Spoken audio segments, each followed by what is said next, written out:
الحمد للہ وحدہ والصلاة والسلام علی من لا نبی بعدہ اما بعد فاعوذ باللہ من الشیطان الرجیم بسم اللہ الرحمن الرحیم قال اللہ تبارک و تعالی فی القرآن المجید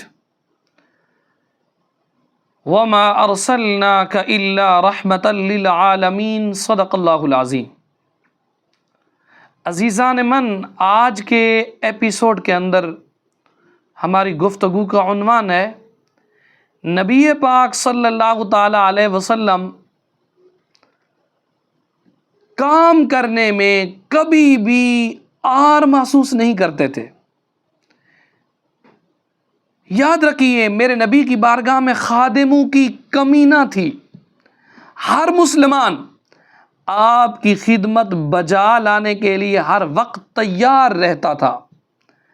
اللہ تعالیٰ نے آپ کو ایسے جانثار خدام عطا کیے تھے جو میرے نبی کے پسینے کی جگہ اپنے خون بہانے کے لیے بھی تیار رہتے تھے، لیکن آپ سرکار بلا عذر کسی سے خدمت نہیں لیتے تھے۔ آپ اپنے سارے کام خود کرتے، اس میں کوئی آر محسوس نہ کرتے۔ آپ کو دوسروں پر بوجھ بننا پسند نہ تھا۔ حدیث پاک سبل الہدی والرشاد کے اندر یہ موجود ہے۔ کتاب کا پورا نام ہے سبل الہدی والرشاد فی سیرت خیر العباد۔ اس کی 7ویں جلد کے اندر یہ حدیث موجود ہے۔ ایک مرتبہ سرکار علیہ الصلوۃ والسلام سفر میں تھے، صحابہ بھی میرے نبی کے ساتھ تھے۔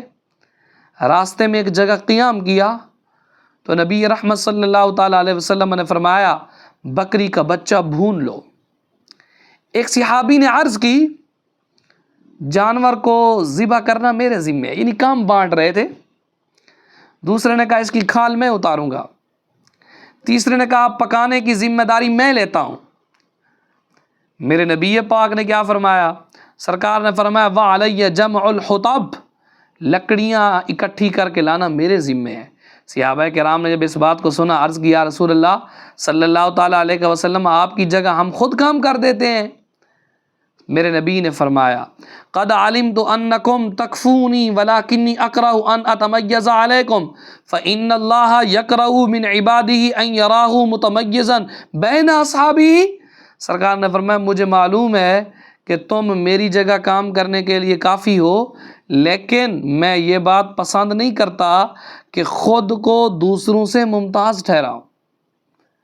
اللہ تعالیٰ اس شخص کو ناپسند کرتا ہے جو اپنے آپ کو دوستوں سے ممتاز ٹھہراتا ہے۔ حتیٰ کہ میرے نبی گھر کے کام کاج کے اندر بھی شرکت کرتے تھے، ازواج مطہرات کا ہاتھ بٹاتے تھے۔ مؤرخین نے لکھا ہے، الشفاء شریف کے اندر بھی موجود ہے، کان فی بیتہ فی محنت اہلہ یفلی ثوبہ ویحلب شاتہ ویرقع ثوبہ۔ سرکار علیہ الصلوۃ والسلام گھر میں اہل خانہ کے ساتھ شانہ بشانہ کام میں شریک ہوتے۔ سرکار علیہ الصلوۃ والسلام اپنے کپڑے خود صاف کرتے، بکری کا دودھ دہہ لیتے، کپڑوں کو پیوند لگا لیتے، اور میرے نبی پاک صلی اللہ تعالیٰ علیہ وسلم وَيَخْصِفُ نَعْلَهُ وَيَخْدِمُ نَفْسَهُ، سرکار جوتا اپنا خود مرمت کر لیتے، اپنے کام خود کرتے، وَيَقُمُّ بَيْتَهُ وَيَأْكِلُ الْبَعِيرَ، حتیٰ کہ میرے نبی گھر کی صفائی بھی خود کیا کرتے تھے، وَيَأْكِلُ الْبَعِيرَ، اپنے اونٹ کو بھی خود باندھا کرتے تھے۔